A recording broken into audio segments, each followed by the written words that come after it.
川崎の KZ900、1976年式ですね。乗ってるのは入社当初くらいで10年ちょっとぐらいですかね。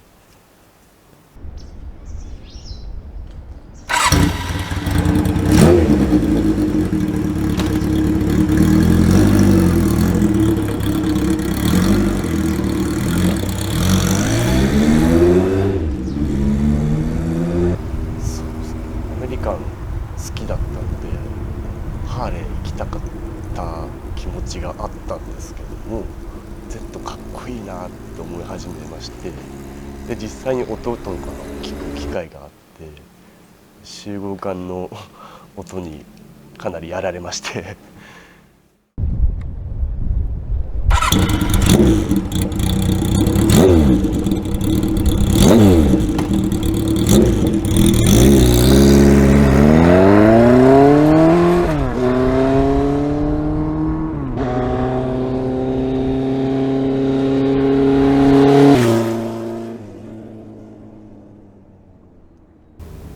KZ900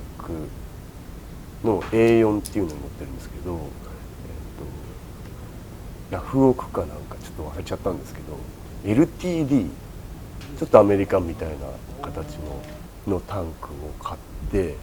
ボッコボコのめちゃくちゃ安いやつを買って、知り合いの車屋さんにスムージングをしてもらって、で再塗装してもらって、でもうエンブレムも全部いらないって言って、で今の形になってますね。ちょっとちっちゃいんですよね。ちょっとピーナッツタンクみたいな形をしてるんですけど、それがこう上から見た時にエンジンがさらにこう横に飛び出るのがかっこよくて、そうですね、もうでもカスタムする前提で購入してるのはありましたね、確かに。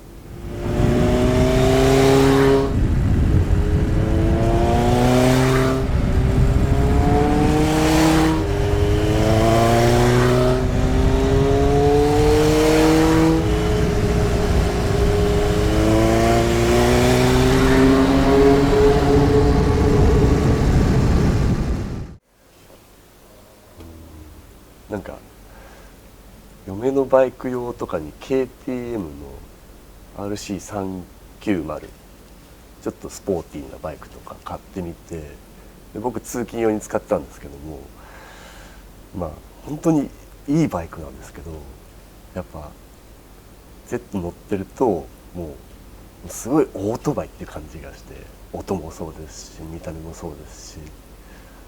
やっぱ戻れなくなりますね、今のバイクにははい。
またちょっと風貌戻したいっていうのは最近飽き性なんで結構はいでセパハンも好きなんですけど、風貌に戻して、で風貌最後取ったぐらいの時に会社の革使わせてもらって、風貌の垂れ布をその革馬革ですね、馬革で作って、あと同じ馬革で、シートの張り替えもやってみました自分で、はい、作ったんですけどちょっと飽きて取っちゃってセパハンにしちゃったんですよ。あ、そっか。革作ってるから、はい、その自分で革を。はい、そうですね。あ有限会社クリエイティブクランという会社でして、レザー専門の OEM、ODM、あと工場の、経営をしてますね。はい、僕は入社して12、3年ぐらいですかね。はい。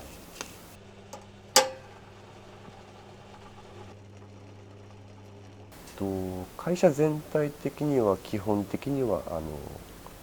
製作代行と工場っていう感じですね。本当にレザーをオリジナルで、タンナーと一緒に協力して、タンナーっていうのはレザーをこう何でしょう、漢字で言うと皮膚の皮から革命の皮に変える作業、医療用だったりとかの革にする、工場さんっていうのがタンナーさんでして、でそこでなめすっていう作業をすると革に、医療用の革になるんですよ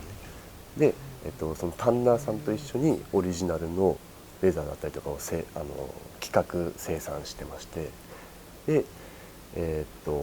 まあ革の手配から、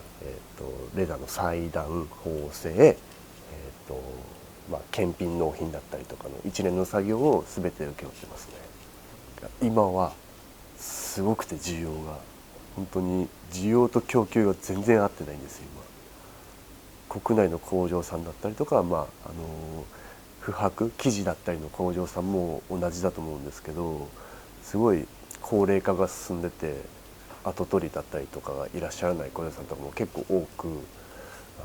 制作の方がこう減少してってるんですよね、国内だと。ただ、ブランドさんの需要っていうのが革ジャン需要大きくなってまして、結構そこら辺で僕らも今苦しい状況にいますね。お仕事たくさんお話しいただけるんでありがたいんですけど、こうどうしてもやっぱ納期っていうものが発生しますので、そこにこう合わせて生産するとなると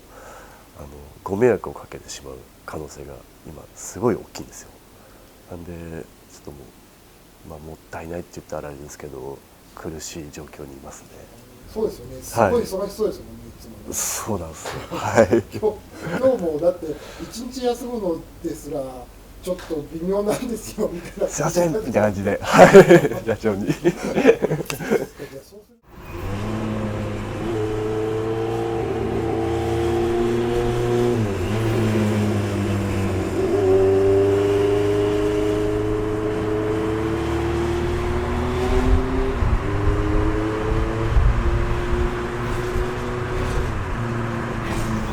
また Z に関しては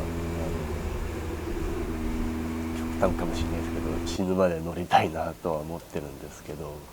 もともとバイクが好きで革ジャンが好きになって、今の仕事を始めさせていただいたんですけど、ただなんでしょう、うちの会社的には本当にいろんなジャンルのお客さんがいるんですよね。本当にバイク乗りのブランドさんだったりとかもいらっしゃいますし、本当に何でしょう、東京コレクション、パリコレクションだったりとかの本当にコレクションブランドさんもいらっしゃるので、そこが何でしょう、僕の個人的な趣味をこう何でしょう前面に押し出してしまうと、やっぱりお客さんの革ジャンを作る商売なので、そこはちょっと一線は引いてますね、僕の中では。はい。柔軟にこうお客さんの要望に応えられるのが一番だと思っているので、仕事内容的にはですね、はい、一応営業サンプルだったりとかで営業単位で企画をして、こういうのをうちの会社作りますよっていうサンプルを作ったりしてるんですけども、そういう時は自分の趣味嗜好が入ってきたりはしてますね。はい。そうするとZ も Z の要素がちょっと入れてみたりとか入ってきたりとか。もう絶対入っちゃいますね、それは。はい。ただ会社なんで自分一人のなんで趣味だけでそれを作ってしまうと営業用のサンプルに使えなくなっちゃうので、そこはバランス見てみんなで話し合いながら作ってますね。はい。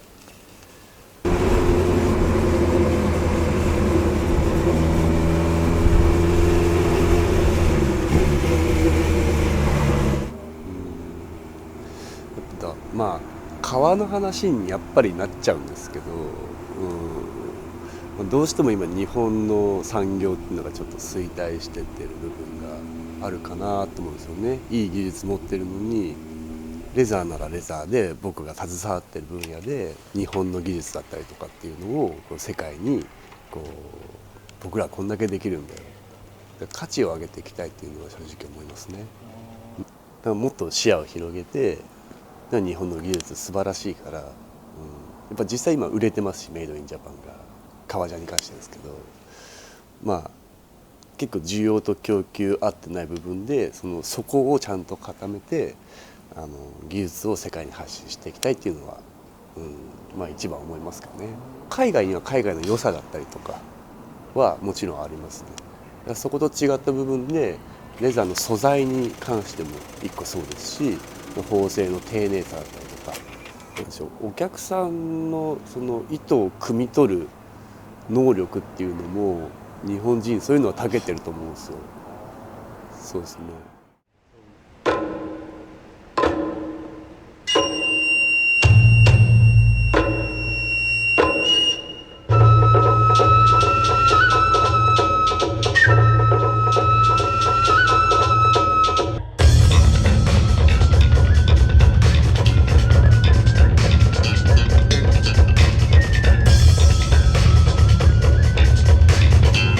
自分が作った洋服がどういうふうに発表されてどういう人たちが見てるかっていうのをやっぱ実際に見て理解して作った方がやっぱり物も良くなりますし気持ちも入るんですよね。世界で自分の立ち位置だったりとかをしっかり理解して自分がやってることの意義っていうのが分かればもっと物事に対してその気持ちも入って楽しく仕事もできると思いますし、まあそれはもちろん仕事だけじゃないと思いますけどね。だからもっともっとなんでしょう、その自分のその根本に好きなものがあって、まあ、それに伴ってビジネスも寄ってくれればいいしっていうそのなんか、両方を兼ね備えた、自分の発信の仕方っていうのを模索していきたいかなと思ってます。